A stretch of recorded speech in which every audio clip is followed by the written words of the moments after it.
అది కౌశల్ స్థానంలో ఎవరున్నా సరే బయటకు వెళ్ళిపోక తప్పదు, బికాజ్ వాళ్ళు తప్పు చేశారు కాబట్టి. అక్కడ కౌశల్ అనే ఉండని, ఎవరైనా ఉండని. ఇంకొకటి ఏంటంటే, నేను ఇక్కడ గేమ్ ఆడడానికి వచ్చాను అని చెప్తున్నారు అందరూ. ఎస్, నేను గేమ్ ఆడడానికే వచ్చాను. నేను ఇక్కడ బంధాలు పెట్టుకోవడానికి, రిలేషన్స్ పెట్టుకోవడానికి రాలేదు. నా ఫోకస్ అంతా గేమే. నేను చిన్నప్పటి నుంచి అలాగే పెరుగుతూ వచ్చాను, అలాగే పెరుగుతాను, అలాగే చేస్తాను. నా గేమ్ ఫోకస్. ఇక్కడికి వచ్చింది ఒక ఎయిమ్తో. బయటికి వెళ్ళిన తర్వాత ఈ బిగ్ బాస్ ని యూజ్ చేసుకుని ఒక సాధించాలనే ఒక ఎయిమ్తో.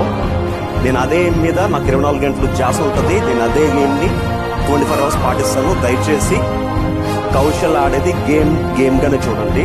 మీరు దయచేసి దాన్ని సీరియస్ తీసుకుంటూ, మీ అందరికి ఒక్కొక్కరికి ఒక్కొక్క ఉద్దేశంతో వచ్చినట్టున్నారు. నా ఉద్దేశం మాత్రం బిగ్ బాస్ హౌస్ లోకి వచ్చింది focus and game. That's all.